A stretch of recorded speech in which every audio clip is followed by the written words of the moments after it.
Bear market memiliki caranya untuk membawa pemula dan veteran kripto melalui alat pemeras. Selama bear tahun 2018, ada banyak investor yang menjadi korban volatilitas negatif dan membiarkan diri mereka dihajar ke dalam jurang kerugian dan kebangkrutan. Tidak peduli berapa banyak uang yang kalian hasilkan selama bull market, emosi melihat portofolio kalian tenggelam tampaknya selalu lebih penting. Hari ini mari kita bahas pertarungan terbesar saat bear market, yaitu cara mengontrol emosi kita. Oke, let's go.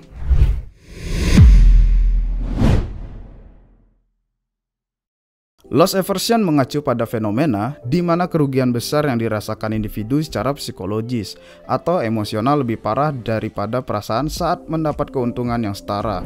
Misalnya, rasa sakit karena kehilangan $100.000 seringkali jauh lebih besar daripada kesenangan yang diperoleh karena profit $100.000. Efek psikologis ini bahkan dapat menyebabkan perilaku mengambil resiko yang mungkin malah dapat menimbulkan kerugian lebih parah. Selama masa-masa sulit, sangat mudah untuk menyerah pada galaunya bear market dan menyerah pada emosi kalian. Perilaku ini biasanya tidak pernah menguntungkan siapapun. Orang yang telah berpartisipasi dalam siklus pasar melalui fase bull and bear paham bahwa emosi pelaku pasar bisa diprediksi. Faktanya, emosi ini cukup mudah ditebak sehingga ada contekan terkenal yang beredar di sekitar industri keuangan. Judulnya Wall Street Cheat and Shit, Psychology of a Market Cycle. Ketika taruhannya setinggi ini, kehilangan kendali emosi dapat merugikan kalian lebih dari yang mampu kalian relakan. Untungnya, ada cara untuk menavigasi bear market. Mari kita bahas beberapa hal penting yang perlu diingat. Mengatasi kejutan awal. Pada puncak bull market, semua orang itu jenius. Keuntungannya sangat besar dan segala jalan untuk cuan berlimpah. Investor mulai mengalami euforia dan saat-saat indah mulai terlihat seperti akan terus berlanjut tanpa gangguan dan tanpa batas. Cepat atau lambat, musik tiba-tiba berhenti dan semuanya larut menjadi debu. Penurunan bisa terjadi begitu cepat.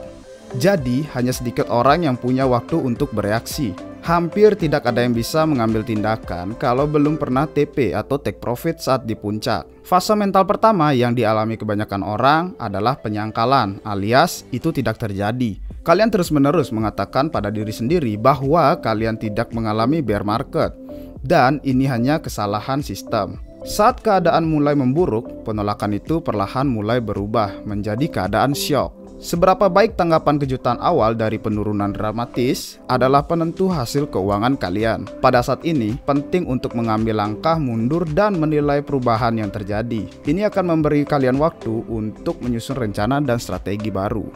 Ambil napas, jangan bereaksi terlalu cepat, renungkan dan pelajari. Sangat umum bagi pemula untuk bergegas meninggalkan kapal saat pertama kali alarm bear market berbunyi.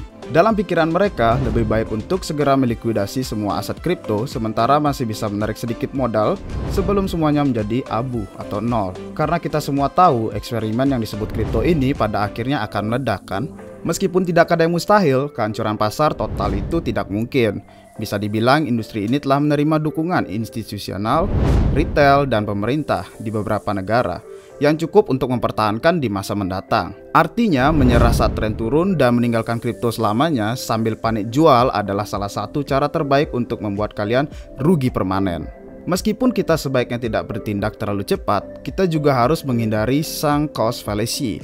Sunk cost fallacy atau kecenderungan kita untuk melanjutkan suatu usaha kalau sudah investasi waktu, tenaga, atau uang ke dalamnya. Tidak peduli apakah biaya ini lebih besar dari manfaatnya atau tidak. Kalian tidak harus terus berinvestasi dalam proyek yang tidak punya keuntungan yang jelas. Hanya karena kalian awalnya percaya pada visi tersebut, ada banyak kasus di mana pendiri dan tim meninggalkan proyek sebelum komunitasnya pergi. Ketika keadaan berubah, demikian juga dengan strategi kalian. Terkadang data mengalahkan keyakinan kita. Tujuan kita adalah mengenali dengan benar kapan data menjadi faktor yang mempengaruhi keputusan kalian dan bukan menjadi kepanikan dini. Merencanakan masa depan. Cara yang bagus untuk mengatasi emosi kalian adalah dengan fokus pada perencanaan jangka panjang. Menyusun strategi yang bijaksana dan ringkas harus mengesampingkan emosi kalian, serta fokus pada fakta dan data terkait. Rencana terbaik disusun selama bear market. Kita punya kesempatan berpikir dalam lingkungan yang lambat. Belum lagi, ini juga menjadi kesempatan untuk meneliti alam kripto secara menyeluruh. dan menemukan pembangun yang sejati. Cara paling sederhana untuk bertahan lebih lama dari bear market adalah dengan tesis jangka panjang dan mengikuti itu. Menjaga kesehatan mental. Mohon luangkan waktu Anda untuk merawat kesehatan mental kalian. Kesehatan kita lebih diutamakan daripada aspek lain dalam kehidupan. Stres mental dan penderitaan adalah beberapa penyebab terbesar komplikasi kesehatan. Berikut adalah statistik yang mengerikan tentang stres menurut American Institute of Stress. Yang pertama, hampir 33% orang Amerika melapor merasakan stres yang ekstrim. Kedua, 77% orang Amerika mengalami stres yang mengganggu kesehatan fisik. Yang ketiga, 73% orang Amerika mengalami stres yang berdampak pada kesehatan mental. Yang keempat, 48% orang Amerika mengalami kesulitan tidur karena stres. Sayangnya, untuk hampir separuh orang Amerika, tingkat stres menjadi lebih buruk daripada lebih baik. Semoga tidak separah itu di Indonesia ya. Salah satu penyebab stres paling umum adalah masalah keuangan. Bear market bisa memicu masalah keuangan. Angka stres juga meningkat karena semua faktor yang mempengaruhi pasar, seperti naiknya harga barang sehari-hari karena inflasi, masalah rantai pasokan, ketidakpastian global, perang Rusia dan Ukraina, serta dan lain-lain. Salah satu kegiatan yang bermanfaat adalah mengubah pandangan kita tentang cara memandang siklus bear. Daripada menganggap ini malapetaka yang suram, kita harus melihatnya sebagai kesempatan perbaikan diri. Pentingnya juga untuk dipahami bahwa ini adalah periode sementara. Tidak tahu kapan siklus bear ini akan berakhir. Namun, satu hal yang dapat kami katakan adalah ini pada akhirnya pasti akan berakhir. Misi kalian adalah untuk bertahan hidup sampai bull market kembali nanti entah kapan. Luangkan waktu untuk mengurangi tekanan, habiskan waktu bersama orang-orang terkasih dan juga nikmati alam luar. Kalau semua cara itu gagal, perluas pandangan kalian. Ada banyak hal yang bisa disyukuri di luar kripto. Bersihkan diri dan tetap fokus pada misi. Kebenarannya, kalian tidak sendirian dalam mengalami kerugian bear market. Sebenarnya ini terjadi pada sebagian besar investor. Kesulitan itu sudah dapat diduga. Seperti kata pepatah Claes, yang penting bukan berapa kali kalian dijatuhkan. Yang penting adalah berapa kali kalian bangkit dan terus bergerak maju. Penting untuk disadari bahwa dalam hal harga masa lalu dan posisi entry bagus saat harga murah, bear market jadi mesin waktu yang memberi kita semua kesempatan itu lagi. Bull market bikin senang, tapi bear market bikin kita kaya. Kesimpulannya, takut, marah, panik, dan ragu adalah semua emosi yang harus dikuasai. Masa-masa sulit dirancang untuk mengguncang kalian dan menguji keyakinan kalian. Mereka yang berhasil lulus ujian biasanya mendapatkan imbalan yang besar. Jadi, bersemangatlah dan nikmati kenyataan bahwa kalian sedang mengalami dan berpartisipasi dalam salah satu inovasi teknologi paling penting sejak awal internet. Industri ini akan membentuk kembali pendekatan teknologi dan keuangan, serta juga akan membentuk kembali sejarah. Berikut adalah beberapa poin utama untuk diingat. 1. Buat rencana, eksekusi, dan percaya prosesnya.